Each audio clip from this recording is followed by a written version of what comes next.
bisa lihat lah selebgram mah intinya mirip-mirip lah mas, mayoritas kalau nggak memperlihatkan tubuh seksinya ya kaya raya gitu. Iya. Padahal tidak gitu kan, maksud gue Hmm. mereka ke Bali tetap minta endorsean dari villa juga, dari hotel juga, yang sekarang malah lagi sengsara tapi mereka tetap minta endorse gitu, minta villa gratis gitu-gitu. Nggak, ya sebenarnya mereka tuh menurut gue ya fake banget gitu. Welcome to Talk Podcast. Let's Talk Now. Jumpa lagi bersama gue Andri di sini dan guest gue kali ini kita kedatangan seorang detektif kalau di channel YouTube-nya. Namanya Rivaldo Santosa atau yang biasa dikenal sebagai Detektif Aldo. Apa kabar, bro? Baik mas, baik.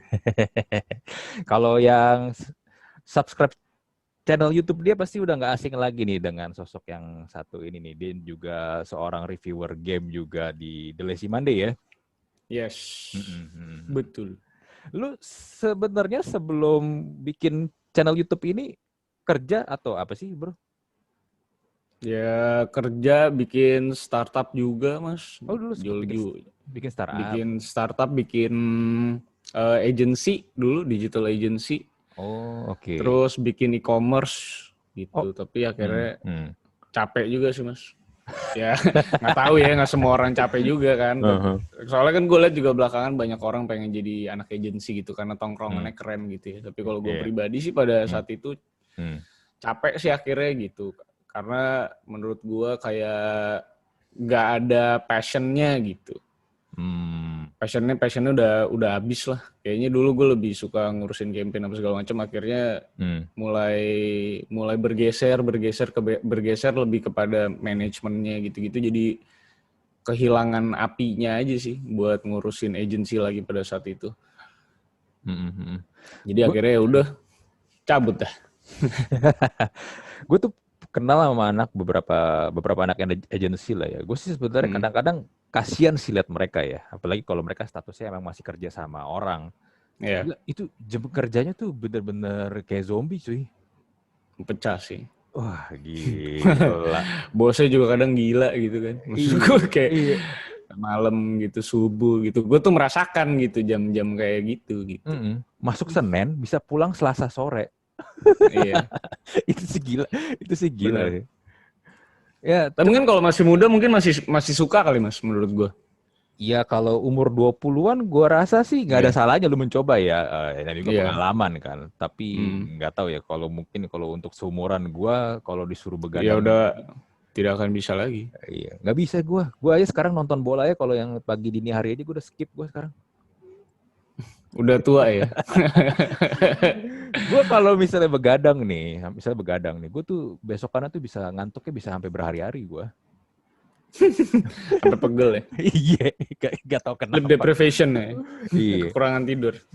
Makanya gue kalau misalnya ada bola, biarpun misalnya gini, gue suka Real Madrid ya, biarpun Real Madrid tanding jam 2, jam 3, ya udahlah gue inilah pagi aja lah gue lihat inilah. Nonton highlights ya. Highlightnya aja di YouTube udah beres. Tapi nggak tahu nih, ntar bulan depan Juni kan ada Euro 2020. Iya. Nggak tahu, kita lihat lah apakah gue bakal begadang atau enggak nih. Nah terus lu dari agency, lu langsung bikin ini nih, The Lazy Monday atau gimana? Ya gue bikin TLM sama anak-anak agensi gue ada 3 orang lah. Jadi gue bisa dibilang sih kabur dari investor ya mas sebenarnya. Anjir. Kabur dari investor e-commerce gue. E-commerce-nya sih sampai sekarang juga masih ada di LTC tuh gue bikin. Karena e-commerce-nya tuh kayak jualan perkakas gitu. Di LTC. Nah pas itu gue bikin itu, kan nyari investor juga, terus bikin digital marketing. Ya akhirnya, ya gue sih merasa brengsek ya sampai detik ini karena akhirnya gue kabur dari situ gitu. Kabur dari situ terus gue bawa para foundernya lah bisa gue bilang karena ya kita selalu bareng-bareng, jadi gue bilang ya udahlah kita selama ini nyariin influencer gitu atau KOL atau media gitu, ya udahlah kita sekarang jadi medianya aja, toh gue juga tahu red card mereka berapa dan kayaknya enak kalau jadi mereka doang gitu, kayak cuma tinggal mikirin masalah creative thinking aja. Ya udah kira kita bikin dengan modal ngulang Mas pada saat itu. Karena gue nggak lulus kuliah juga kan, karena pas gue lagi magang itu gue merasa bahwa pas gue magang di agency gue merasa bahwa ini kayaknya bisa jadi kerjaan gue deh, dan ya udah gue udah mulai dapetin duit dari situ tuh saat gue lagi ngurusin bab 4 skripsi gue gitu kan. Ya namanya anak muda ya, pada saat itu umurnya baru 21 tahun dapat duit proyek yang lumayan gak pernah gue pegang gitu di rekening gue juga kaget mungkin nerima itu. Jadi ya gue dan teman-teman gue jadi apa ya, bisa dibilang norak kali ya, baru megang duit gede. Jadi pas kita merangkak jadi startup, dapetin investor gitu-gitu, ya duitnya nggak tahu habis kemana tuh gitu. Jadi TLM tuh, gue bikin TLM kayak sanctuary buat kita, mulai dari nol lagi, ngulang lagi, semua dari awal. Ya, jadi sampai sekarang udah mau 5 tahun bikin TLM dan beserta anak-anaknya lah sekarang. Lebih enak mana? Lebih enak ngerjain media kayak begini atau bikin startup sih? Karena gini, kalau bikin startup kan lu kan ada model bisnisnya, lu ada company-nya dan ya lu nyari customer. Sedangkan kalau media kan lu menyajikan konten kan, lu mencari view lah, lu mencari penonton, audience kan. Lebih enak mana sih sebenarnya?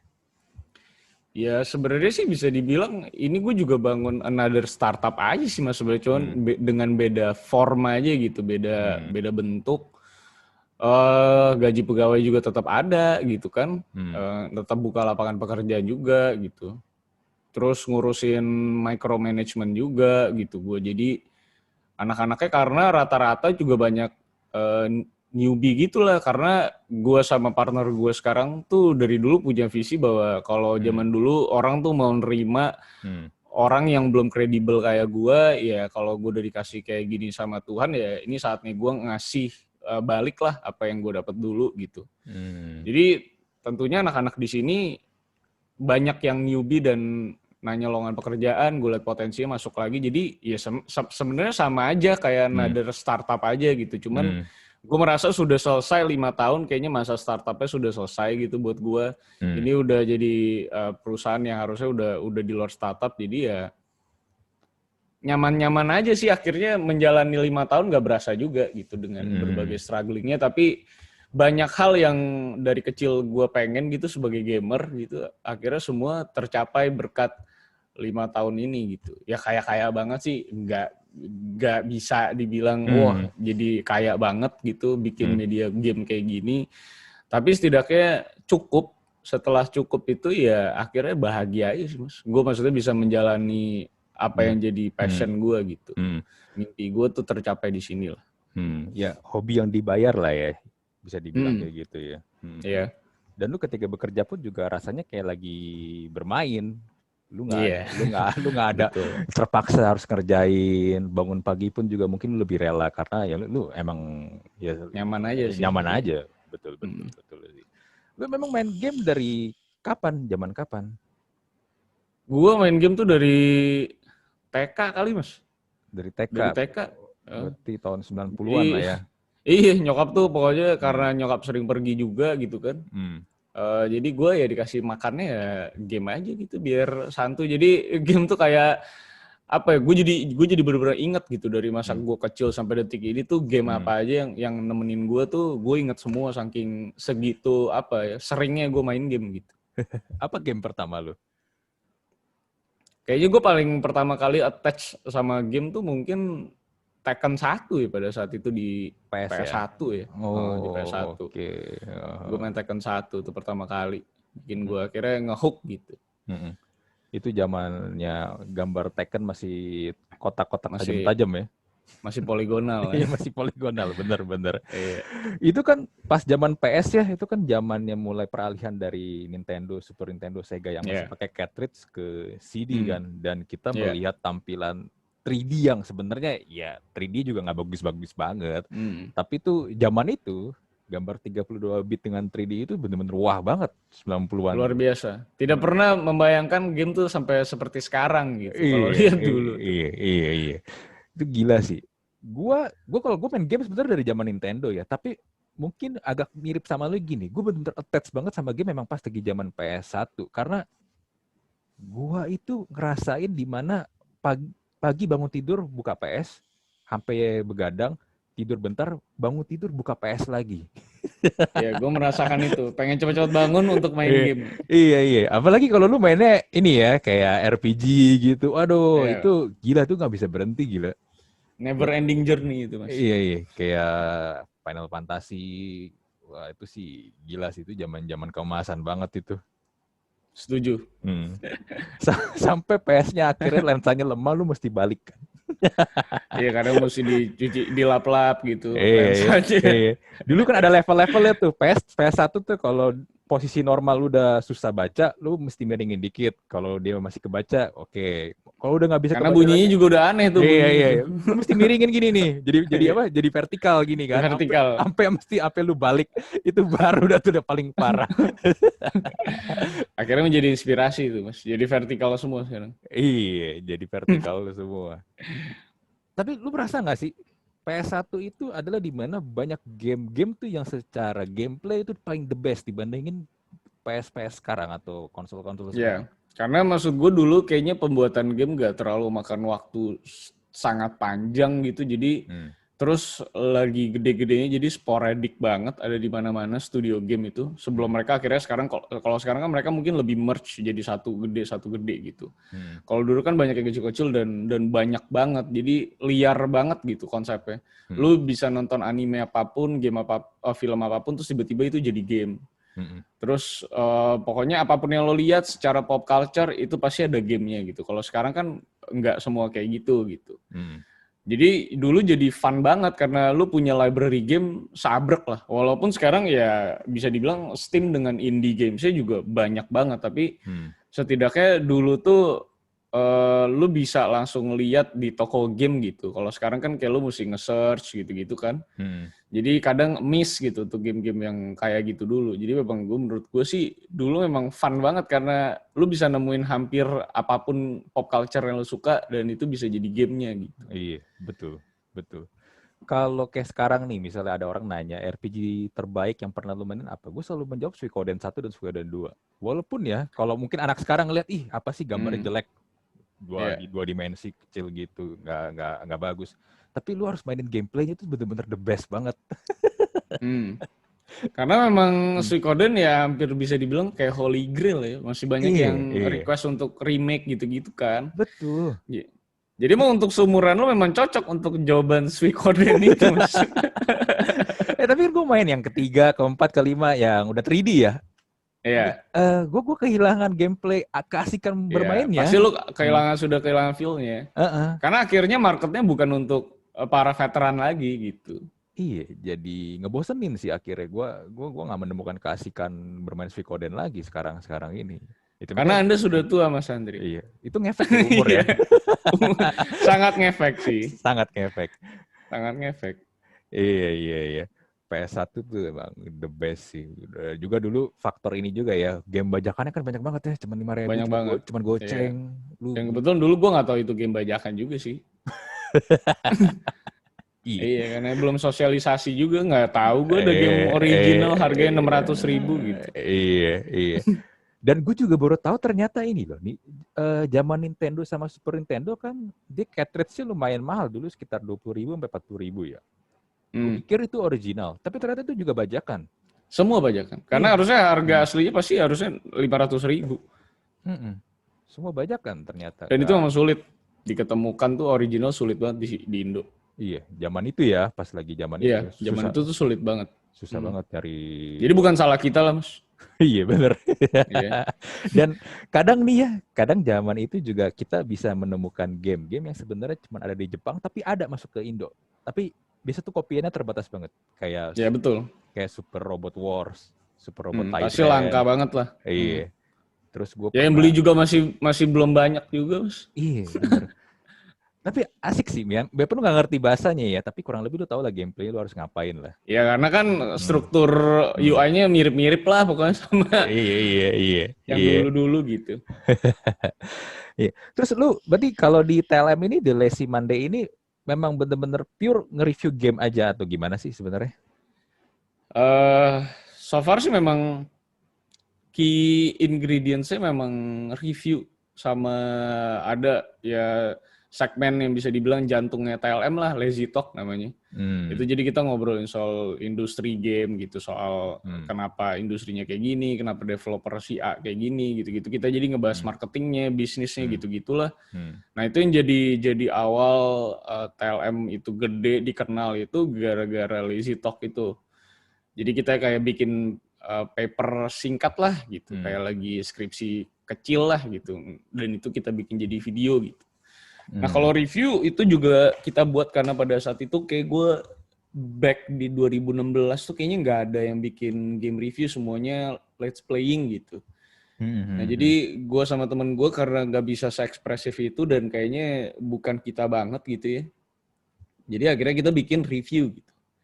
Pada saat itu ya sama lah mas, feedbacknya nggak ada yang tahu review itu apa, apalagi game di review kayaknya Indonesia belum familiar, jadi banyak komen-komentar yang kayak nih ngomong mulu main game kapan gitu, karena merasa bahwa konten game itu ya let's play, nggak ada review gitu. Sama kita 2016 itu udah bikin podcast juga, dan pada saat itu belum ada yang tahu podcast bahkan di penonton gua. Jadi banyak yang bilang juga ini apaan sih panjang-panjang banget ngomongnya nggak ada gameplaynya gitu. Sedangkan itu adalah podcast gitu. Jadi dari orang belum tahu podcast, kita pas itu bikin podcast game pertama lah gitu di YouTube lah dengan durasi 1 jam lebih gitu. Sampai sekarang akhirnya orang familiar dengan podcast lah gitu kan. Jadi memang formula yang kita bangun benar-benar berbeda lah dari let's player lainnya, dan itu yang coba kita jual, dan ternyata dalam 2 tahun ya works akhirnya formula itu. Kok lu orang sabar ya? Maksud gue gini loh.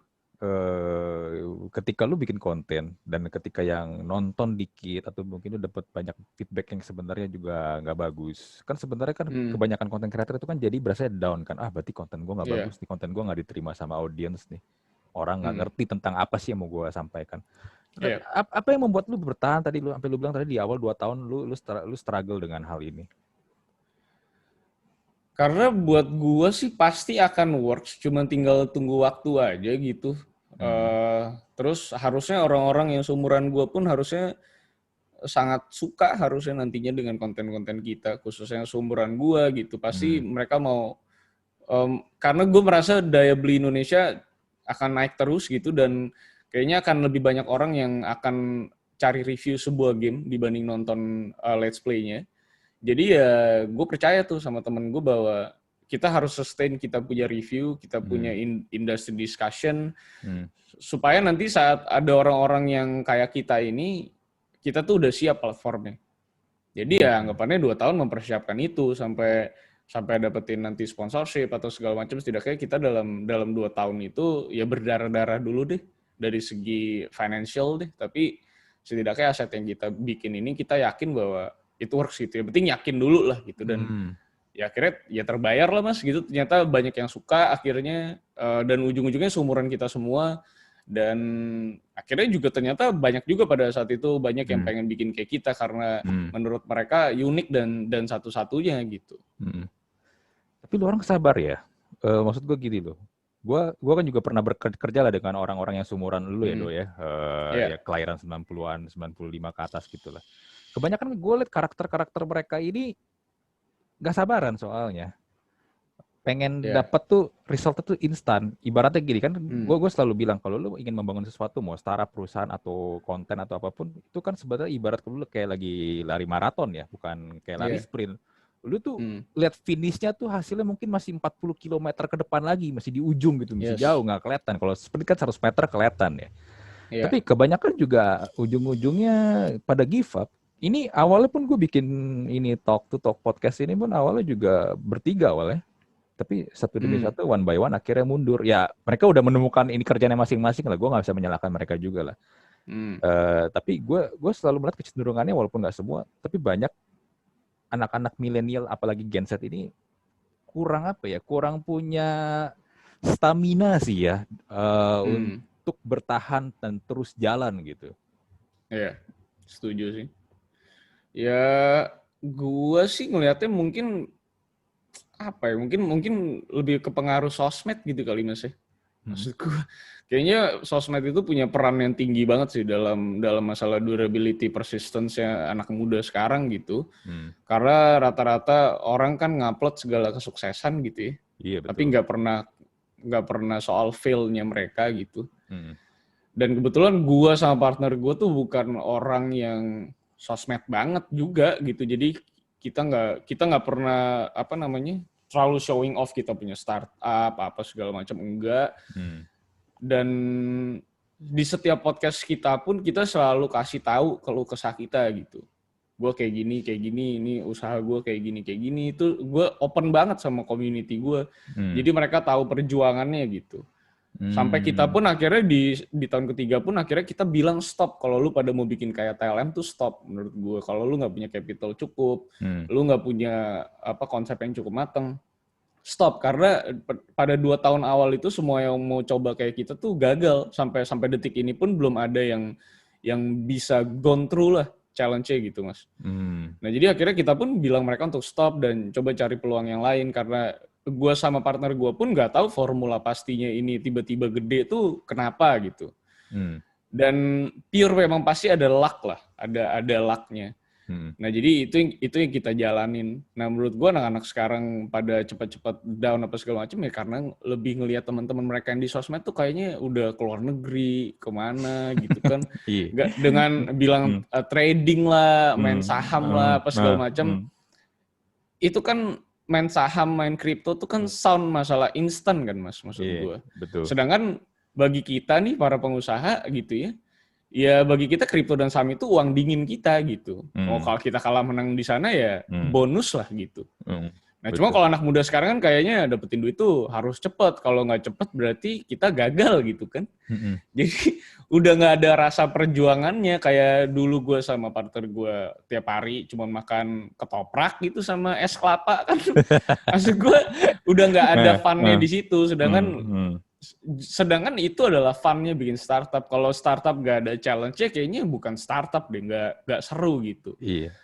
Nah, sedangkan mereka nggak dapat value itu, sedangkan mereka yang udah kaya-kaya dan jadi content creator itu selalu sounding soal instan, soal kaya, soal lu kalau lihat di YouTube tuh semuanya konten-kontennya kayak 50 miliar pertama gue di umur 20, 300 juta.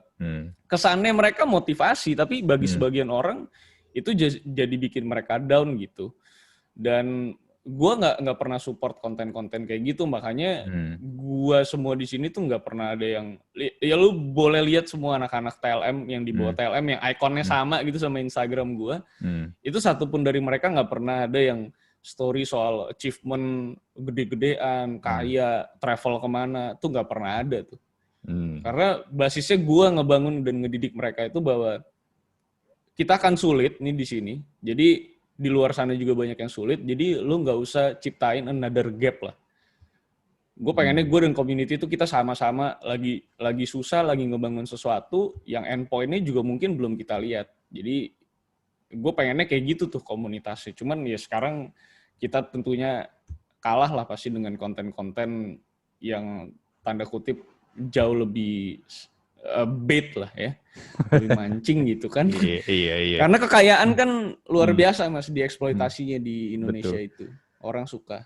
Iya, orang suka karena orang pengen cepet kaya. Kalau gue lihat di Indonesia ya, makanya nggak heran. Misalnya contoh gampang gini deh, masih banyak aja kan orang-orang kejebak yang dibilang oh ini investasi dapat sekian persen lebih gede daripada deposito bla bla bla bla bla, tapi ujung-ujungnya money game. Iya.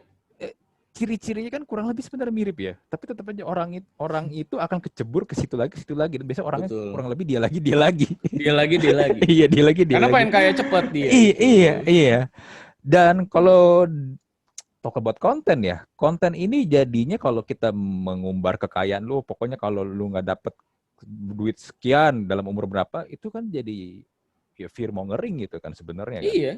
Kan? Orang tuh jadi pada FOMO kan, pengen ikutan nih orang bisnis apa sih, gue ikut deh, sedangkan nggak mateng gitu.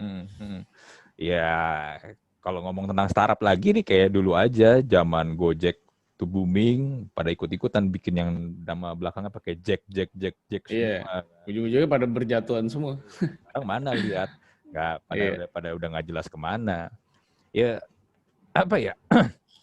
Mungkin ini juga ini kali ya. Gue sering ngeliatnya gini loh. orang kita ini nih di Indonesia sering banget juga kalau misalnya ingin menyampaikan ide atau ingin mengeksekusi sebuah ide atau ya mungkin pendapat atau opini lah ya, itu suka enggak terstruktur dan konstruktif. Karena mereka berpikirnya sepotong-sepotong, jadinya pun ngerjain pun juga kebanyakan ya sepotong-sepotong tanpa bisa memahami atau mengerti ini kalau lu mengerjain ini ada ini loh, ada big picture-nya loh, ada rangkanya loh, ada fondasinya loh. Lu harus lihat mana yang harus lu kerjain dulu. Sedangkan kalau gue lihat sekarang kebanyakan orang tuh ngerjain, oh gue lihat atapnya udah keren, atap situ keren, gue harus bikin atap seperti itu. Tapi lupa sama ininya, fondasinya dulu nih yang lu harus bangun. Iya, bener. Jadinya setuju ya sih kayak gitu. Jadi sih kayak begitu. Gue juga bikin podcast awal-awal juga banyak temen gue yang bilang, lu ngapain sih bikin podcast kayak begitu? Susah, ntar lu saingan lu sama artis, public figure. Iya, bener kenyataannya. Tapi kan gua kan nggak mengerjakan atau melakukan hal yang kayak mereka kerjain. Kalau kita lihat artis atau public figure, kebanyakan kalau kita lihat ke podcastnya mereka kan muter-muter kan. Si A, artisnya itu aja iya, udah. si A wawancara si B wawancara si A, ya tuker-tukeran terus aja. Dan biasa topiknya obrolannya sebenarnya ketika lu udah lihat di channelnya si A, di channel si B, di channel si C, kurang lebih obrolannya kurang lebih sama. Sama, iya, betul, setuju. kurang lebih sama. Ya mereka memanfaatkan ini, mereka sih nama mereka sama follower mereka sebenarnya, which is nggak salah ya. Tentu tidak salah. Tapi jadi mimpi buruk aja untuk beberapa YouTuber pastinya. Betul, betul. Karena harus bersaing dengan orang-orang yang udah punya masa banyak. Iya. Nah, berarti lu gini ya, konsep lu bener TLM itu bener-bener nge-review game lu melalui sebuah obrolan, melalui sebuah pembahasan yang lu nggak menampilkan kalau lu lagi sedang bermain. Iya. Nah, sekarang kalau lu lihat konsep seperti ini, tadi kan lu sempat bilang, udah mulai ada beberapa yang ngikutin lu nih. Nah, lu melihat gimana nih untuk perkembangan yang untuk model kontennya kayak begini nih? Untuk kedepannya ya, kalau lu melihat kan biasa kan ada satu yang sukses, yang lain pada ikut-ikutan nih. Ini kedepannya menurut lu kayak gimana? So far sih gue nggak menemukan siapapun yang sejauh ini nggak ada yang potensial sih menurut gue. Paling ada beberapa teman-teman YouTuber gue dan mereka juga nggak jadiin ini main job mereka. Jadi buat gue nggak akan works kalau mereka jalan di dua kapal, itu pasti ada salah satu kapal yang mereka gedein lah dan satu tertinggal gitu. Kalau gue sama partner gue kan bener-bener all in di sini gitu kan. Jadi kita ngegodok konsep terus. Jadi sejauh ini sih belum ada yang bisa sih mas, maksud gue belum ada yang bisa, belum ada yang hoki juga, dan mungkin belum ada yang capitalnya gede.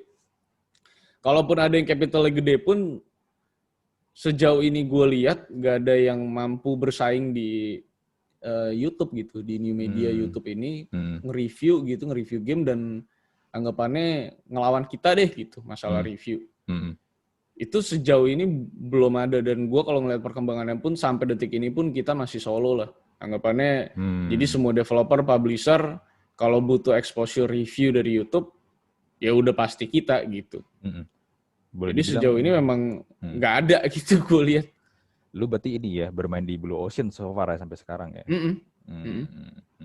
Karena pada tumbang semua mas. Karena ya kadang kan juga kalau nge-review terus bikin diskusi kan nggak bisa basisnya cuma ngerti game doang tuh, tapi mesti lebih ya, tahu perspektifnya, mau ngambil dari mana gitu, terus keresahannya gitu kan mesti dapat dari mana. Nah sedangkan yang mungkin mau terjun kan selama ini sebenarnya nggak gamer-gamer banget gitu kan. Kalau yang gede-gede pun kayak kemarin sempat Kincir itu sempat bikin juga. Iya.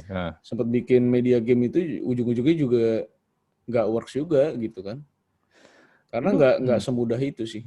Lu mengambil gini, kan ketika lu mereview itu kan tadi lu bilang kan banyak aspek yang harus digali kan. Berarti kan lu harus riset banyak nih, nggak cuma hanya karena lu pernah mainin gamenya dan lu gamers, nggak sampai di situ. Berarti kan lu membutuhkan at least inilah dasar-dasar jurnalistik kan untuk mereview dan menyampaikan itu dengan baik kan. Jadi kan audiens lu mendapatkan hal yang informatif yang gak hanya didapetin ketika mereka googling doang nih. Banyak yang harus lu kumpulin. Lu belajar dari mana untuk kayak begitu-begitu? Nah kebetulan gue sama partner gue sama-sama hubungan internasional tuh Mas. Oke. Sama-sama hubungan internasional. Ya namanya anak HI pasti kan kerjaannya kalau ngedebat, nyariin political issue segala macam. Jadi itu basis kita lah gitu dalam kita ngeriset dulu bikin paper di kampus ya. Itu yang kita terapin di TLM gitu. Oke. Berarti nggak sia-sia ya ilmu di kampus ya? Iya, hokinya nyambung. Gitu. Hokinya nyambung. Iya. Iya. Hokinya nyambung. Tapi bener sih, ilmu yang kita pelajari itu sebenarnya kita nggak pernah menyangka akan kepake sih ya. Betul. Kadang kita tuh mikir tuh, ini belajar ngapain sih kayak gini. Soalnya kepake. Iya. Kayak gue dulu pernah belajar ikut kelas public speaking, dan ternyata gue nggak menyangka itu lumayan kepake ketika gue lagi jalanin podcast sih. Iya kan, dari lu bermain tone suara, lu bermain body language, walaupun kalau di video gini agak susah ya body language, tapi at least bermain dengan tone suara gue masih bisa mainin lah. Kalau misalnya kayak sekarang podcast konsep ngobrol begini, gue akan bermain dengan tone suara yang lebih ringan lah. Karena kan gue pengen membangun keintiman dengan lawan bicara gue kan. Nggak mungkin gue pakai tone yang lebih berat. Iya. Pokoknya ada aja lah yang kita pelajarin tuh biasanya bisa digunakan Mas gitu. Iya, bener. Nah, lu terus kenapa lu juga akhirnya memutuskan bikin konten Detektif Aldo? Karena buat gua tuh TLM gak lagi soal passion sih Mas sebenarnya. Gak lagi soal passion. Kadang sebuah kesalahan ya kalau jadiin hobi itu untuk mencari uang tuh karena hobi kita ternodai gitu kan jadinya. Jadi kadang-kadang gue udah gak dapetin fun-nya gitu di beberapa momen gitu kalau kita lagi hektik, lagi berat gitu. Jadi udah capek gitu ngelihat game gitu kan. Nah kebetulan another hobi gue yang belum gue nodai adalah gue sering nontonin dokumenter kriminal segala macem gitu, konspirasi lah apapun itu. Nah terus gue merasa bahwa kayaknya seru deh kalau ini gue share gitu. Dan kebetulan memang karena gue beberapa tahun ngebangun TLM itu bleeding juga gitu kan, dan lebih banyak ngurusin anak-anak lah gitu ya, pengennya sejahtera semua gitu. Jadi kadang gue sama partner gue tuh menahan ego banget gitu. Jadi gue kayaknya butuh another source of income, dan kebetulan gue itu bergerak di YouTube, kayaknya gue nggak mau lari terlalu jauh, karena kalau udah terlalu jauh usahanya dari content creation nantinya gue bakal nggak fokus gitu. Nah, jadi gue coba kerjain sesuatu yang gue suka, yang pasarnya lebih luas mungkin di TLM, dapetin network yang baru, dan gue coba implementasiin itu, dan gue bikin studio deh di kantor gue sendiri untuk itu. Jadi gue nggak perlu kemana-mana gitu untuk running channel ini. Nah tiba-tiba passion itu tuh yang gue suka ngomong aja gitu, emang gue suka ngebacot doang gitu, dan itu coba gue implementasikan, dan akhirnya banyak yang suka gitu. Nah, akhirnya ketemu sama banyak orang tuh yang bener-bener baru gitu. Kalau di TLM tuh gue nggak pernah bermimpi untuk gue mau kolaborasi atau gue mau ketemu sama orang ini. Itu gue nggak pernah. Targetnya TLM tuh gue cuma pengen pokoknya gue harus dikenal sama seluruh publisher game di dunia. Gue pengen ngewakilin Indonesia ke berbagai event di dunia, dan itu udah kecapai. Menurut gue milestone-nya udah checklist gitu buat gue. Nah sekarang gue pengen bikin konten yang bisa ngebuka gue ke network yang lain di luar dunia game gitu. Dan surprise-nya it works gitu. Surprise-nya konten yang gue jalani cuma seminggu, paling gue upload 2-1 bahkan, karena gue lebih ngurusin TLM ini. Ternyata bisa ngebuka banyak hal, dan salah satunya ya gue ketemu sama lu kan. Iya. Gitu. Gue lebih kenal lu sebagai Detektif Aldo daripada lu sebagai TLM lu. Iya, rata-rata sekarang gitu. Dan mungkin personal branding lu sebagai Detektif Aldo jauh lebih kuat dibandingin lu sebagai reviewer game. Sekarang ini ya, untuk sekarang ini. Walaupun gue lihat juga lu kan pas kalau ngomong tentang game kan lu juga pernah diundang ke E3 segala macam, keluar di Amerika, gila itu kan salah satu event game gede di dunia itu. Iya. Betul. Nah, lu bikin Detektif Aldo. Berarti kan lu research lagi nih ya. Sekali balik lagi lu research lagi nih.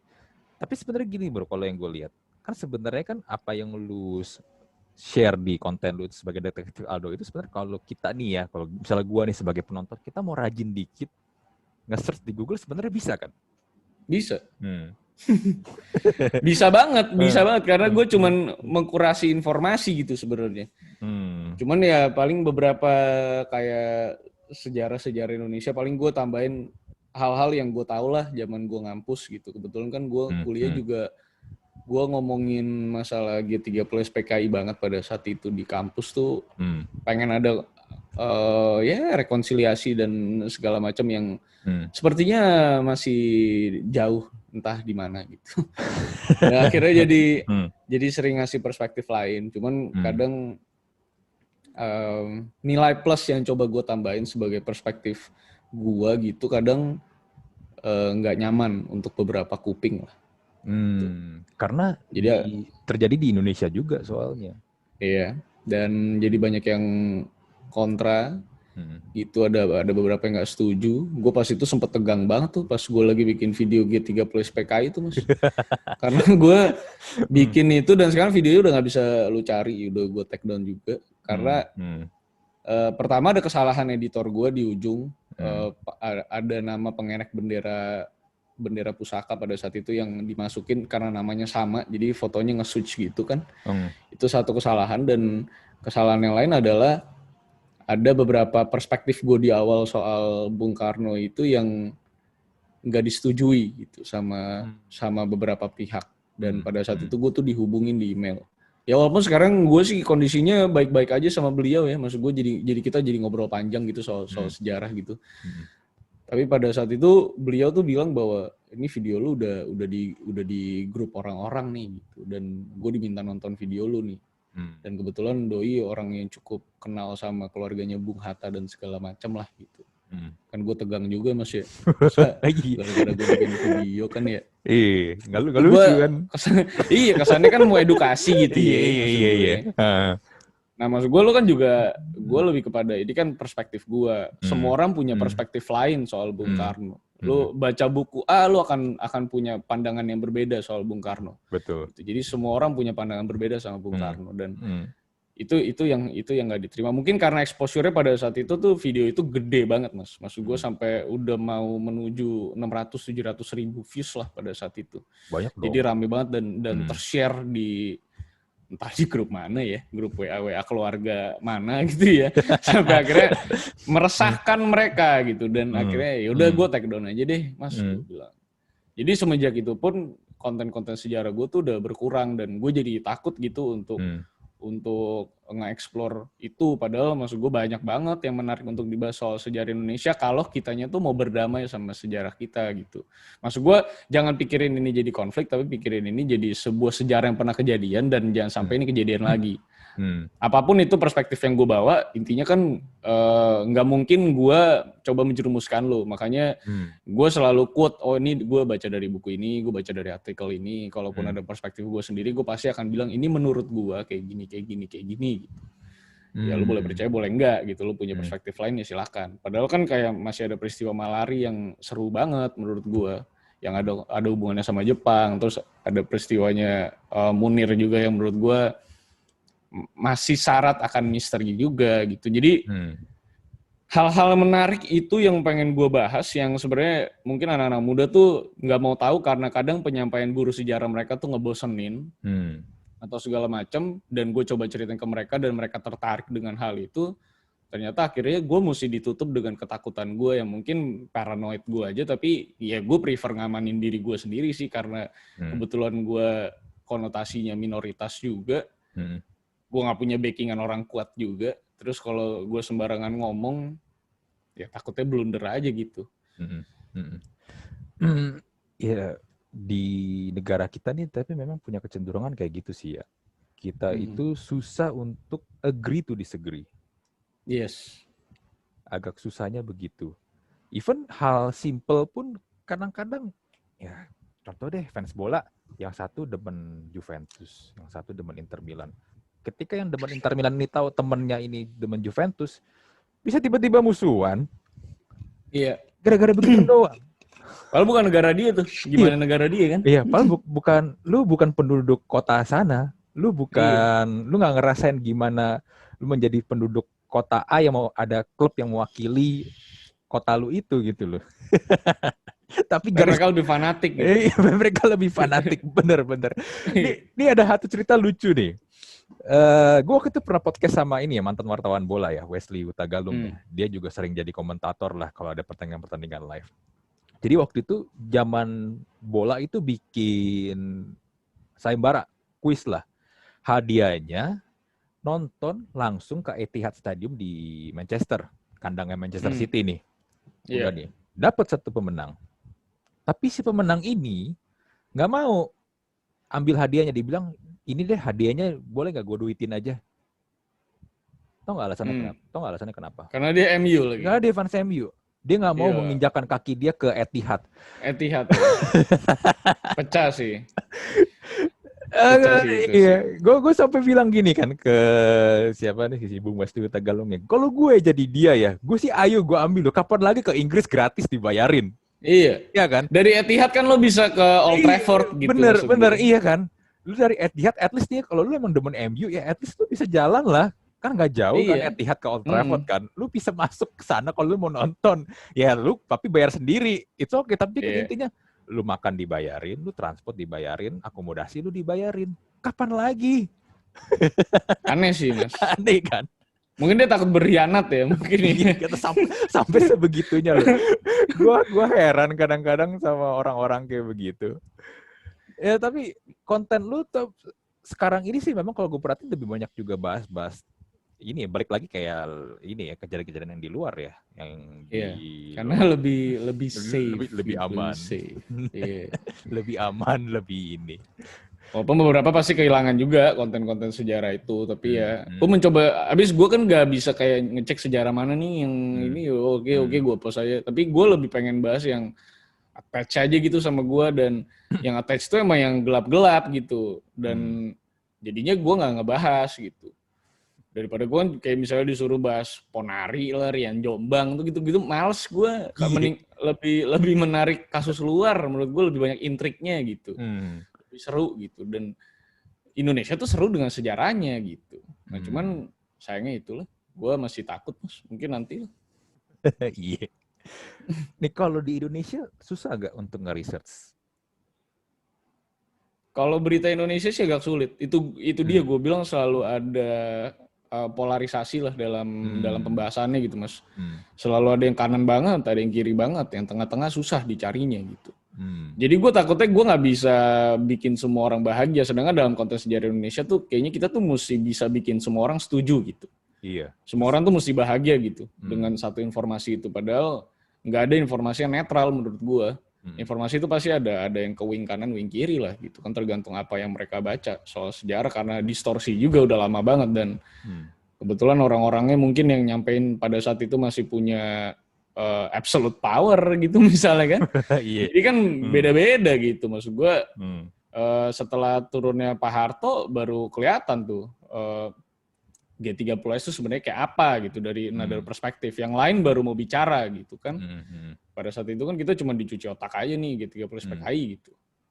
Nah tanpa kita mendukung PKI gitu, gue juga nggak setuju dengan seluruh gerakan PKI pada saat itu. Tapi setidaknya kita butuh dengar versi mereka supaya netral gitu, supaya yang ini ngomong ini, yang ini ngomong ini gitu. Jadi tengahnya yang mana nih gitu kan. Nah cuman kan kadang tengah itu yang kosong gitu. Jadi susahnya nyarinya tuh kayak gitu Mas. Kecuali lu nyari-nyari kasus kriminal apa segala macam. Pasti yang salah tuh disudutin banget dah. Kayak kasusnya JIS misalnya. Oh iya. Gue kemarin habis baca sekitar 7 thread kasus. Nanti gue coba bagi ke lu deh link kalau lu mau baca. Ini dari orang yang bikin buku soal A Man Called Ahok itu juga sama yang bikin si Rudy Valenka, si Kurawa. Kurawa, Iya, yang panggilannya Kurawa. Nah, itu dia juga bikin thread di Kaskus tuh soal kasus JIS gitu. Sampai beberapa saat ini kan maksud gue banyak orang yang tahu bahwa kasus JIS itu ya udah nih cleaning service pedo gitu.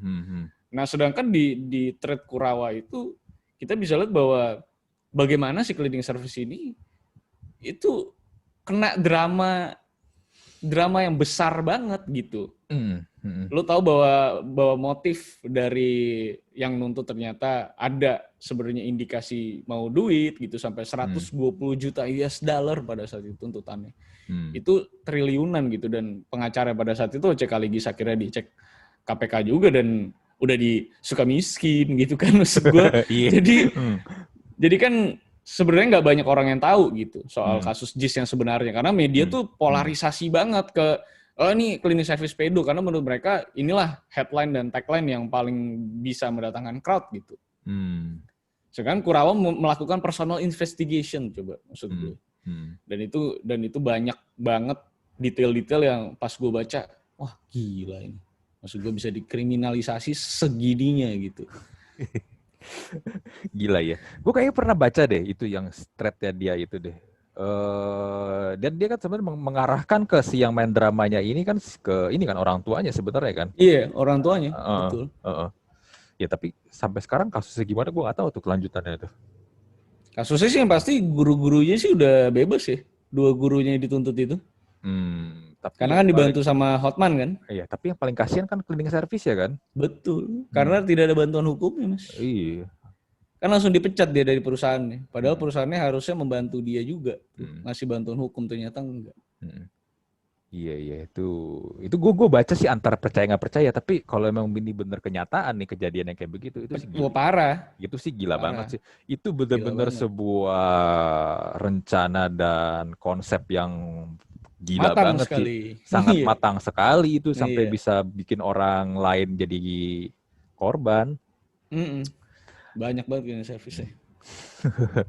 Nah, lu dari antara semua kasus yang pernah lu research dan jadi konten tuh, apa sih kasus yang paling lu ketika lu baca nih, lu lihat nih, ini kasus ini what the fuck banget gitu? Buat gue sih sampai detik ini masih soal Grammy-nya Milli Vanilli sih. Karena gue suka banget Milli Vanilli gitu, gue suka banget lagunya, walaupun gue tahu dia fake gitu ya. Tapi gue tuh baru tahu dia fake tuh pas gue SMP atau SMA gitu lah. Pas gue suka sama lagu mereka, terus gue coba search mereka, ternyata mereka punya konflik segede itu gitu. Mereka dapat Grammy dan ternyata mereka ketahuan lip sync selama ini dan Grammy harus dibalikin, dan sampai salah satu vokalisnya tuh gantung diri gitu. Iya. Menurut gue itu kasus yang paling what the fuck gitu. Ini gila ini. Orang bisa dibohongin bertahun-tahun, itu orang ngefansnya sama dia tuh udah gila banget. Kalau setiap dia datang ke sebuah kota tuh pasti gila banget gitu kan. Orang tuh ngidolain dia tuh segitunya gitu. Bahkan menurut gue fans K-pop sekarang tuh ya mirip-mirip sama fansnya Milli Vanilli pada saat itu. Karena orang kalau lihat mereka tuh sampai nangis-nangis, dan kebetulan ini black people from France gitu, dan mereka tuh seksi banget sambil ngedance tuh suaranya segokil itu gitu. Padahal ternyata lip sync gitu. Lu bisa lihat bahwa mereka terbang dari udara ke darat tuh dengan kecepatan yang sangat tinggi gitu pada saat itu, karena nggak ada bener-bener kayak untuk ngekontrol kehancuran itu tuh nggak ada sama sekali tuh. Jadi itu kasus yang panjang banget gue ceritain sekitar 30 menit lebih, dan gue enjoy banget tuh proses risetnya karena attach banget gue sama si Milli Vanilli ini gitu sebagai penikmat musiknya lah pada saat itu. Kalau lihat si Milli Vanilli itu kan mereka itu kan gimana ya? Gue ngeliatnya kayak sebenarnya mereka tuh kejebak situasi karena mereka udah tahu nih yang nyanyi bukan mereka kan, karena kan emang si produsernya kan udah nyiapin nih orang lain yang nyanyi karena suara lu nggak menunjang lah untuk lagu-lagu ini. Tapi karena udah kadung atau udah keburu punya nama famous, jadi diterusin. Iya, bodoh itu. Iya, bodoh diterusin. Padahal maksud gue mereka tuh bisa nyanyi, mas, sebenarnya bisa nyanyi. Bisa, gitu. Iya. Maksud gue nggak ini aja gitu. Ya kan mereka akhirnya mencoba kan menyanyi dengan suara mereka sendiri di lagu mereka sendiri kan, tapi ya memang ternyata beda banget dengan. Dan ya kayaknya opini publik juga udah terlanjur buruk lah sama mereka. Iya, kasian sih. Itu gila sih. Satu kasihan dan ya duitnya gede sih soalnya. Mereka gede juga banget. Kalau mau stop pun juga mikir 2 kali juga. Iya lah. Tapi ternyata baru ketahuan bahwa di setiap jumpa fans, press conference segala macam tuh mereka tuh risih banget karena mereka sebenarnya nggak fasih bahasa Inggris gitu. Iya. Sedangkan Dan lagunya bahasa Inggrisnya ini banget bahasa Inggris semua. Iya, Iya. iya. Kesannya mereka udah ngerti slangnya Inggris banget gitu. Ternyata mereka nggak fasih bahasa Inggris, itu yang gila banget menurut gue. Ternyata selama ini tuh mereka kena pressure gitu sebenarnya tuh kalau ketemu sama media sama fans gitu. Ini sebenarnya kan fenomena mereka ini kan mirip-mirip kayak yang terjadi sekarang nggak sih di era sosmed, di mana orang banyak banget faking di sosial media mereka. Ya, cuma sekarang kan. What do you think? Kalau dulu kayaknya normanya belum kebangun ya Mas ya, soal faking tuh. Jadi kalau ketahuan fake tuh udah selesai dah loh gitu. Tapi kalau sekarang kayaknya fake itu adalah salah satu bentuk dari marketing ya, khususnya para selebgram gitu-gitu kan. Maksud gue, lu bisa lihat lah selebgram mah intinya mirip-mirip lah Mas, mayoritas. Kalau nggak memperlihatkan tubuh seksinya ya kaya raya gitu. Padahal tidak gitu kan, maksud gue mereka ke Bali tetap minta endorsean dari villa juga, dari hotel juga, yang sekarang malah lagi sengsara tapi mereka tetap minta endorse gitu, minta villa gratis gitu-gitu. Nggak, ya sebenarnya mereka tuh menurut gue ya fake banget gitu, karena banyak hal yang sebenarnya di endorse gitu, mereka tuh di endorse, mereka nginep tapi kesannya kaya raya gitu, padahal enggak gitu. Bahkan gue pribadi sih sebenarnya nggak setuju sama konten-konten kayak gitu. Apalagi kalau berbicara dengan konteks Bali gitu yang lagi sengsara juga gitu, terus lo minta gratis, itu sih hina banget menurut gue ya, karena demi fame lo, yang lo sekali foto juga belum tentu ada orang yang convert dan nyewa villa itu, sedangkan lo minta-minta gratis gitu, dan lo menunjukkan ke publik bahwa nih gue kaya gitu. Dan kalaupun fakta itu keluar ya semua orang juga kayaknya rada-rada tutup mata gitu. Jadi gue pribadi kalau ngelihat fenomena sosmed sekarang memang gue bilang sih udah pecah sih Mas. Maksud gue udah nggak bisa dibenerin karena kiblatnya udah kebentuk dan kayak semua orang menghadap kiblat itu gitu. Udah nggak ada yang mau soal tentang dirinya tuh gimana gitu. Mereka tuh sebenarnya sulit apa enggak gitu. Kayaknya udah nggak ada yang mau share soal itu tuh, semua tuh berlomba jadi kaya raya. Dan gue jadi takut gitu kadang-kadang nanti anak gue gimana ya kalau guanya tuh mungkin sial-sial gitu, nggak kaya-kaya banget, nggak bisa mungkin beliin iPhone 25 nanti kan ke dia gitu, dan teman-temannya pakai semua itu. Kadang akan ada rasa ketakutan tuh buat gue pribadi untuk misalnya nanti berkeluarga terus gue punya anak, ngelihat fenomena se-fake ini. Kasian nggak sih sebenarnya gue ngelahirin satu creature lagi ke bumi untuk nikmatin society yang sebenarnya udah bisa dibilang tuh udah nggak sehat sebenarnya untuk mental. Menurut gue zaman gue kecil, gue SMP SMA tuh fun banget. Kita tuh nggak punya kayak, oh gue harus lihat sosial media, wah anjir nih temen gue udah kaya banget nih, udah bisa pergi ke sini tuh. Kita semua nggak ada. Kita satu sekolah, satu circle, kita nggak pernah lihat yang kaya mana, yang miskin mana. Kita main basket bareng, main bola bareng gitu. Terus nonton juga bareng, pergi naik bajai kayak naik taksi kayak, ya kita fun aja. Apapun background keluarga kita gitu. Nah cuma sekarang tuh nggak kayak gitu lagi gitu. Lu mau main bareng ya berarti mainnya Mobile Legends, main apa yang handphone lu bisa nggak gitu, kuat nggak gitu untuk main sama gua gitu.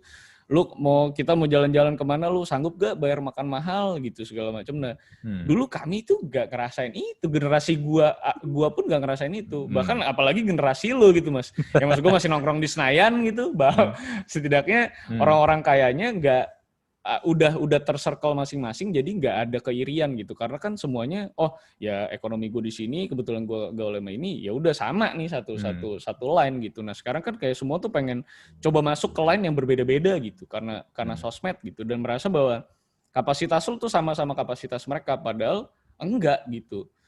Bukan berarti lu goblok atau lebih miskin dan lu nggak layak, tapi lu punya tempat yang lain untuk bergaul, nggak harus maksain ada di spektrum itu gitu. Kenapa harus maksa ada di frekuensi itu gitu. Nah itu yang gue kadang tuh takut banget tuh, nanti anak gue tuh gimana. Gue takut gak berhasil ngedidik dan anak gue jadi sengsara sama society ini, karena yang dikejar adalah apa yang harus gue perlihatkan, bukan lagi apa yang harus benar-benar gue achieve dalam hidup gitu.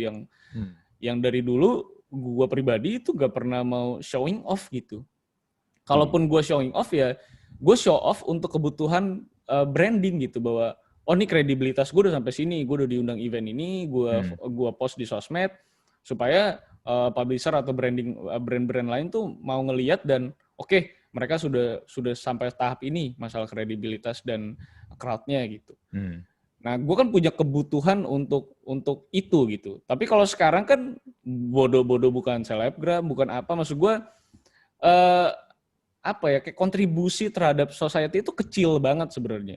Gue nggak bilang kontribusi gue terhadap society besar, tapi setidaknya apa yang gue lakukan tuh gue ngebuka lapangan pekerjaan yang baru, gue coba mengharumkan nama bangsa lewat apa yang gue kerjakan gitu. Nah tapi gue nggak pernah mengusung bahwa oh gue kaya dan segala macam nih kayak gini gitu. Tapi di Thailand kan gue ngupload event apa segala macam, semua yang baca dan nonton dan lihat postingan gue tahu seberapa struggle-nya kami pada saat kami bikin gitu. Setiap di podcast kita nggak pernah tuh ada semua yang masalah kebahagiaan gitu. Gue selalu ngasih tahu bahwa sulit kayak gini, duit kita tuh habis 2 tahun. Kita ngebangun ini sulit banget, capek banget gitu. Ngurusin anak-anak juga segitu capeknya gitu. Human resource itu ternyata tidak semudah itu gitu. Nah, jadi apa yang mereka lihat itu adalah output dari seluruh pekerjaan kita gitu selama ini.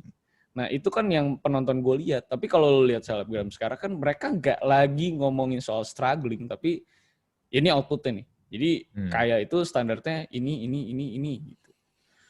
Nah, jadi ya fakingnya wah udah sosmed sih semenjak Instagram sih. Zaman-zaman Path tuh masih sehat menurut gue.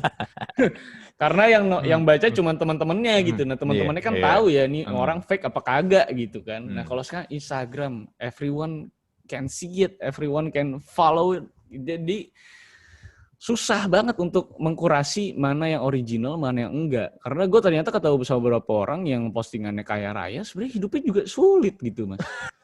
Gue. Lebih sulit dari yang nggak pernah posting gitu maksud gue. Iya.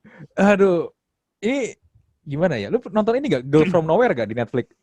Nonton gue. Nonton. Kan ada satu episode season 2 jelek. Ya kalau season 1 bagus. Iya. Ada satu episode di season 1-nya kan yang ini nih, yang mirip banget dengan kejadian kayak begini kan. Ada satu anak cowok, orang-orang yang ngajak ke keluarga ya? Iya, yang orang-orang di kelasnya ngira dia orang kaya, habis pulang dari luar negeri, dari London, dibeliin mereka bla bla bla. Tapi ternyata rumahnya kecil. Bapak emaknya ternyata cuma dagang doang. Iya. Dan akhirnya dia ini kan pergi ke kan si cewek itu, si Nanonya itu kan bikin kayak semacam apa tuh, ke ruangan, dia kalau mau lu minta bantuan apa gue bisa kasih. Bisa, iya kan. Dan akhirnya si anak ini minta kan, teman-teman gue mau ke rumah gue nih, tapi kan dia udah membangun image gue orang kaya raya kan. Dan dia pun pulang naik Mercy yang ternyata Mercedes-Benz-nya dia tuh nyewa. Dia pulang harus bayar. Dia harus bayar. Kan fenomenanya kurang lebih mirip kan, kayak begitu kan? Mirip. Sama persis. Ngeri sih Mas sekarang sih. Sosmed sih udah pecah banget sih gue liat ya. Berat. Ya cewek-cewek cakep di Instagram. I don't know. Kadang-kadang pernah berapa kali gue ketemu, kalau lihat yang aslinya nggak secakep itu sih. Betul. Iya, ya mungkin tuh udah filter segala macam. Udah filter ya, makeup ya kan, semen dilempar semua itu ke muka Mas. Biar mantap dah pokoknya dah. Maksud gue standar kecantikan jadi sama kan. Ya gue tau lah, maksud gue dalam teori sains juga ada golden ratio yang ngasih lihat muka lu tuh sebenarnya cakep atau enggak tuh bisa dinilai lah secara sains gitu. Tapi standar yang dibuat itu jadi bikin menyulitkan banyak orang sih. Maksud gue apalagi laki-laki ya. Laki-laki yang apalagi lagi nggak ada kerjaan terus ngeliat sosmed temennya tuh depresi, bisa bunuh diri maksud gue. Secara tidak langsung lo sebenarnya lagi berkontribusi terhadap suicidal issue gitu buat gue pribadi, karena lo bakal depresi banget gitu ngeliatin teman-teman lo yang lagi kaya, makan enak, nginep di mana-mana gitu. Katanya main saham, trading ya kan, ratusan juta dapatnya. Padahal misalnya lu dapetin itu modal dari bapak lu gitu kan, lu nggak pernah share itu gitu loh maksud gue. Lu selalu berasa tuh selalu berjuang sendiri gitu. Seakan-akan Anda tuh the best banget dah, the next Bill Gates gitu maksud gue. Tapi nggak kayak gitu kan sebenarnya. Kemarin gue sempat lihat ada quote di Twitter, gue lupa siapa yang ngepost, tapi quote-nya kurang lebih begini. Itu bukan mobil lu, tapi mobil bapak lu. biasakan menyebut itu mobil bapak gue, bukan mobil gue, karena STNK-nya masih atas nama bapak lu. Bukan lu. Kalau STNK nama dia juga yang bayar pajak bapaknya. Iya, bisa jadi. Kemarin tuh siapa yang cerita ke gue ya? Ada saudara sepupunya, itu di Instagram dia membangun image sebagai seorang motivator. Nah, di Instagram juga banyak nih motivator dadakan nih. Tapi ternyata kenyataannya dia itu sebenarnya ya dibilang kerjaannya udah settle juga belum. Ya maksudnya masih nothing lah, bukan siapa-siapa lah, belum jadi siapa-siapa lah. Ya tapi begitu, dia membangun image dirinya di Instagram sebagai seorang motivator. Dan ini yang udah cukup gede juga Mas ya? Kenapa? Udah cukup gede juga ya? Enggak juga sih sebenarnya. Kalau gini nih, kalau kita mau ngomong Instagram, kita melihat jumlah followers dan postingan dia segala macam, engagement sebenarnya masih biasa aja. Tapi ya dia membangun image-nya seperti itu. Ya cuman yang mirisnya adalah kalau dia mau pacaran pun masih minta duit sama emaknya. Waduh. Tapi image-nya dia motivator. Nah, di Instagram gue juga lihat tuh banyak tuh yang kayak begitu juga, motivator lah begini-begini. Dan ternyata banyak dari mereka berpikir jadi motivator itu easy money. Ya karena sampelnya ngebacot doang, Mas. Karena yang ikut kan ya sebenarnya juga mencari sebuah justifikasi mungkin dalam hidup gitu kan. Ya jadi kadang suara motivator diperlukan ya untuk menenangkan jiwa gitu. Padahal mereka juga bukan siapa-siapa. Sebenarnya kalau mau gitu ke psikolog harus itu, jangan cari motivator. Tapi jualan luda begitu kan, nih kayak di konten-konten lu kan lu ada beberapa konten kan di luar ya, gereja mana gitu dia punya harta kekayaan ini bisa ada yang bisa bangkitin orang mati kan segala macam. Woi, mantap. Itu mantap itu. Ya. Back again, they are faking something kan to show to the people kan ya. Ujung-ujungnya just for make money. Iya, apalagi agama kan. Wah, udah paling mantap deh. Motivator digabung dengan agama itu udah formula terbaik untuk dapetin duit sih menurut gua, Mas. Iya. Itu udah gak ada lawannya udah. Bebas pajak lagi ya. Bebas pajak. Lu mau di bank pun lu mau coba lawan argumennya tetap karena mereka agama, pengikutnya pasti fanatik gitu dan coba menutup mata atas semua fakingannya gitu. Ya menurut gue sih pastor gitu-gitu paling banyak ya kasusnya di luar ya, yang kayak gitu-gitu tuh yang jadi super bilioner gitu. Ya sebenarnya semua agama punya intriknya masing-masing lah. Maksud gue Katolik dengan kasus Spotlight-nya itu kalau lu nonton tuh Mas, ada salah satu film Spotlight soal kasus pastor-pastor Katolik yang ternyata ada beberapa yang pedo gitu kan. Dan nyimpen bayi-bayinya itu di tanah di belakang gereja gitu. Ya semuanya punya intrik masing-masing lah. Dan Christian kan kebetulan adalah agama yang bisa gue bilang paling, kalau game tuh paling deluxe edition lah gitu. Kayaknya paling grand gitu, paling mantep gitu, grande banget gitu kalau lihat gereja, sound systemnya mantep gitu kan, lightingnya luar biasa, pendetanya semua pakai suit and tie semua, terus berliannya di mana-mana gitu kan. Itu kan yang kita lihat. Kalau lu lihat semua pastor di YouTube rata-rata di luar semuanya kayak gitu tuh modelannya tuh. Nah jadi enak gitu untuk bilang bahwa ayo ke gereja gue kasih persembahan and then you will become rich like me gitu. Kan atas sama persembahan ya. Ini ya gue kalau ngomong ini mungkin akan jadi kontroversi juga sih, tapi banyak sekali mereka menjual tuh tentang teori kemakmuran sih. Iya. Itu yang gue gak suka sih. Kalau lu gak sukses, kalau lu gak kaya, lu berarti gak diberkati oleh Tuhan. Iya. Menurut gue ada yang something wrong dengan itu sih. Kalau memang ukurannya lu diberkati Tuhan, lu menjadi kaya raya, so bagaimana dengan let's say gini deh, orang-orang yang misalnya yang ngurus panti asuhan misalnya. Ya mereka sedang ini dong, mereka sedang melakukan pelayanan mereka ya, mengasuh anak-anak yatim piatu ya. Tapi apakah mereka kaya raya? Enggak juga. Kan tidak. Kan enggak juga kan. Ya bisa jadi mereka kaya raya, tapi kan enggak juga kan. Nah kalau mereka nggak kaya raya, apakah mereka nggak diberkati Tuhan? Apakah Tuhan nggak sayang sama mereka? Iya kan? Ya misionaris gitu kan, ke Iya kan? pedalaman Iya, gitu kan. pedalaman, bener. Iya, maksud gue kenapa takarannya tuh materi gitu. Kan sama aja ke Instagram jadinya ya, Iya. bukan gereja gitu. Yeah. Makanya lah ada Instagram pastor install. Oh iya, gue follow itu, Itu gila sih kalau ngelihat apa postingan mereka, gila men, harganya mahal-mahal cuy. The best. The best. The best. Jamnya tuh bisa bayarin sekolah anak satu daerah tuh mas. Iya. Gila sih, gokil. Oke. Lu berarti sekarang next apa nih? Ada project lain nggak atau lu masih tetap fokus yang sekarang untuk mau ngembangin apa gitu? Kalau project lain sih sebenarnya lebih banyak di TLM sih mas. Kalau DA itu kan lebih personal ya. Kru gue juga cuma 2 untuk DA tuh. Cuman editor sama anak sosmed. Sama yang edit beberapa hal kayak ada efek-efek segala macam. Jadi nggak terlalu banyak anak DA tuh. Jadi memang fokusnya di konten. Kalau TLM tuh emang banyak projectnya gitu karena media juga gitu kan.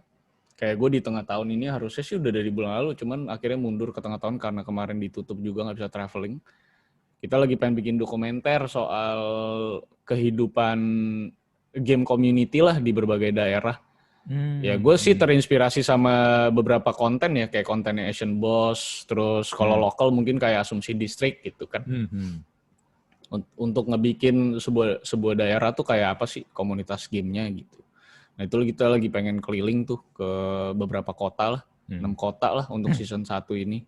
Untuk ngomongin society-nya di sana tuh kayak apaan ya gitu, industri gamenya gitu, developernya gitu-gitu. Jadi mungkin jadi orang lebih bisa fokus kalau misalnya mau kerja mungkin bisa lebih ke developer game, ke apa gitu dibanding jadi YouTuber lagi gitu. Ya pengennya kayak gitu, mimpi outputnya, cuman nggak tahu lah nanti outputnya seperti apa, tapi yang coba kita sampaikan bahwa gaming industry di Indonesia udah mulai bangun, jadi kalau lu mau bikin game yang lu suka, bikin apa, udah mulai ada platformnya untuk lu bisa gitu, karena developer game udah mulai banyak juga gitu, dan kayaknya belum banyak yang tahu lah ya, game dev lokal, kecuali ya para media-media gitu yang biasa dibagiin sama review code segala macam atau press release gitu.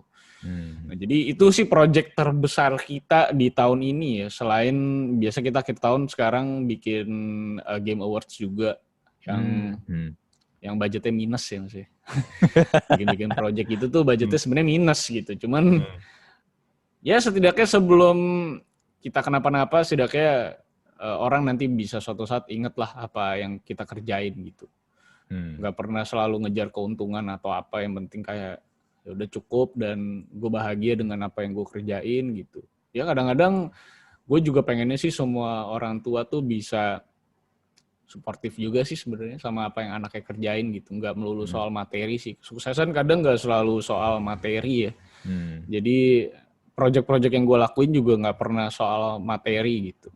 Dan ya untungnya orang tua gue cukup ngerti, cukup bisa memahami itu ya.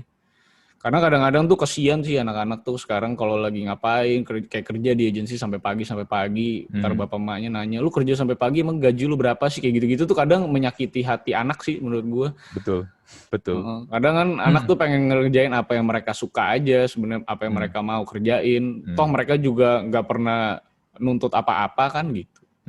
Mereka cuma pengen bahagia aja. Toh kalau lu ngelahirin ke dunia dia ya sebenarnya bukan tugas dia juga untuk tanggung jawab sama hidup lu nanti pas tua gitu. Menurut gue sebuah hal yang egois banget buat orang tua kalau ngelahirin anak dengan tujuan, oh nanti nih anak bisa ngebiayain gue nih suatu saat, bisa jagain gue. Kayaknya itu lu kayak menciptakan sebuah robot deh kayaknya. Karena menurut gue harusnya, gue sih pengen jadi orang tua yang di saat gue tua nanti gue gak mau nyusahin dia. Justru gue pengen sebelum gue mati gue bisa ngasih dia rumah, bisa ngasih apapun yang bisa gue kasih. Setidaknya mereka kalau kenapa-napa mereka punya rumah. Toh mereka lahir karena ego gue gitu. Karena keinginan gue ya kayak gue beli cupang ya gue harus rawat cupang gue sampai mati, bukan cupang gue yang rawat gue kan gitu ya. Cuman kadang orang Indo kan beda ya mindsetnya mas. Maksud gue pengennya anaknya tuh nanti suatu saat bisa ngurusin dia. Ntar ada keluar kata-kata, wah lu sih udah dilahirin gak terima kasih lu segala. Ya kan juga nggak minta gitu ya, kecuali lu dapat email gitu. Lu mau nggak ngelahirin gue gitu kan? Nah itu baru oke dah gitu. Jadi ya adat ketimuran yang selalu dibangga-banggakan ternyata sebenarnya banyak output yang juga sebenarnya harus diperbaiki soal mindset orang tua sih. Nah itu project yang akhirnya mau coba gue valuasikan lah, atau coba gue outputkan lewat project dokumenter ini bahwa pekerjaan game dev itu akan sulit, tapi ini sebuah pekerjaan yang akan benar-benar ngebahagiain lu secara passion. Karena gue ketemu sama banyak game dev dan mereka berdarah-darah sampai detik ini secara financial, tapi mereka do it for passion gitu. Mereka lakuin ini karena mereka bahagia ngelakuin ini. Mereka nggak pengen kaya, mereka cuma pengen cukup gitu. Gue ketemu sama banyak jurnalis game pun juga sama kayak demikian. Gue nanya kenapa lu nggak terima opportunity ini untuk bisa lebih besar, lebih gede. Tapi mereka bilang bahwa gue kerja di industri ini bukan untuk kaya. Gue kerja di industri ini untuk merasa bahagia dan itu cukup buat gue. Nah kadang orang tua tuh nggak paham itu, Mas. Nah semoga konten dokumenter ini mungkin suatu saat bisa di-share sama anak-anak mereka untuk ngebuka lah pikiran-pikiran yang terlalu konservatif soal kehidupan anak-anak muda. Gitu. Because some parents di Indonesia ya masih berpikir kalau punya anak itu sama dengan investasi. Ya itu dia. Investasi jangka kayak tabungan. Iya, investasi jangka panjang banget. Iya. Jadi sekolahin yang terbaik, semuanya yang terbaik biar suatu saat kaya dan ngebiayain kita. Iya. Jadi dia berharap ROI-nya adalah bisa biayain kita ketika kita ada tua. Dia bisa pensiun dengan uang anaknya nanti. Ya, tapi itu kenyataan, banyak yang masih kayak begitu. Makanya nggak kita ada dengar istilah sandwich generation kan. Sandwich generation. Biayain atas bawah tuh, pecah tuh kepala anaknya. Iya. Ya, banyak lah ya pasti yang ngerasain sandwich generation, termasuk gua sih. Ya tapi kan semoga generasi bawah lo kan nanti enggak gitu loh. Maksudnya kita udah terbuka kan. Ya, mudah-mudahan lah ya. Tapi plan lu bagus sih. Kalau lu bisa ini nih, kalau konten lu ternyata nanti bisa pecah nih, kan lu at least bisa membuka mata orang ternyata industri ini ada. Industri ini punya potensi gede, bisa nyerap tenaga kerja banyak. Kalau selama industrinya itu nggak terkenal ya, atau orang nggak banyak tahu, pasti susah lah buat narik duit. Kayak dulu juga zaman-zaman sebelum ada marketplace kayak sekarang, ini kan siapa yang tahu tentang belanja online di Tokopedia dan kawan-kawan kan? Tapi ketika industrinya udah maju, orang udah tahu, oh ternyata udah ada hero-nya nih, kayak Tokopedia atau Gojek. Oh ternyata ada lo duitnya, jadi kan itu juga mancing investor sama resource masuk. Iya, karena gue nggak suka aja adalah industri game ini dibangun oleh para gamer, bukan para businessman. Nah, gue nggak mau yang nikmatin outputnya saat industri ini gede adalah para businessman gitu. Karena gue ngeliat di industri sport itu udah kayak gitu. Nah, sedangkan industri konsol, PC games itu kan berbeda lah, distrik yang berbeda lah dengan e-sport. E-sport itu dibangun sama para gamernya, sama para calon e-sport player di warnet gitu, dan akhirnya mereka membesarkan dan ternyata mereka hanya dapat a bites from a very huge cake gitu. Dan yang dapat potongan gedenya adalah para businessman yang bahkan nggak pernah ikut ngebangun industri game gitu. Dan itu yang terjadi di beberapa media besar, orang besar yang akhirnya tahu bahwa gamer itu jumlahnya banyak, dan akhirnya ada banyak pagelaran yang diselipin sama agenda politik gitu. Karena tahu crowd-nya banyak. Gue ngeliat banget gitu. Mungkin gue bisa sebut nama nanti di off air gitu kan. Karena maksud gue banyak yang bikin media-media game apa seolah-olah peduli dengan game, terus mereka mencalonkan nama mereka sebagai orang-orang besar di negeri ini. Mereka coba masuk tuh bikin turnamen, bikin apa dengan selipan agenda politik. Dan setelah mereka nggak jadi kepilih ya mereka selesai gitu. Udah nggak peduli lagi. It just a vehicle for them kan. Iya, kendaraan doang gitu. Nah, gue nggak mau kayak gitu. Gue maunya industri game e-sport udah kadung kayak gitu. Ya, gue maunya PC game segala macem yang grinding parah untuk bisa akhirnya di noticeable sama banyak orang, itu nanti dinikmatin sama banyak businessman. Karena kesalahan kita para gamer itu yang bikin game khususnya juga, itu kadang mereka nggak tahu bahwa dalam sebuah usaha apapun butuh orang bisnisnya juga gitu. Iya. Harusnya mereka nyari orang bisnis juga yang suka game juga, jadi peduli gitu sama society-nya. Kalaupun itu nggak ngerti game, setidaknya dia adalah orang di dalam lu. Jadi lu bisa tetap ngedirect mereka untuk tidak predatory gitu. Betul. Untuk tidak makan terlalu banyak kue. Betul. Iya, penting sih kalau kita contoh misalnya di musik, di band gitu ya. Dewa 19 nggak akan pernah gede kalau nggak ada Ahmad Dhani yang mikirin bisnisnya harus gimana caranya supaya ngangkat nama Dewa 19 bisa gede. Itu contoh paling kelihatan lah kalau di industri musik ya. Harus memang bener sih ada orang yang mikir bisnisnya doang. Percuma lu jago bikin lagu, lu jago nyanyi, lu jago ngeband, tapi kalau lu nggak bisa menjualnya, betul. Ya, lu nggak dapat. Nah itu kesalahan. Nggak dapat duit. Nggak dapat duit, nggak dapat makan. Iya. Pupus dah jadi dev game, jadi anak agensi lah gitu. Iya, jadi agensi lagi. Jadi apa? Budak korporat semua akhirnya. Budak korporat semua jadi. Oke deh Aldo, thank you banget tuh untuk ngobrol-ngobrolnya. Sama-sama Mas. 1,5 jam cuy kita ngobrol. Wah, lumayan. Nggak terasa lah. Nggak terasa. Oke deh. Sekali lagi thank you banget buat Aldo ngobrol-ngobrol ya. Kita sama-sama Mas. Close podcast untuk episode kali ini. Gua Andri dan Aldo juga mohon pamit. Jumpa lagi di episode berikutnya. Bye.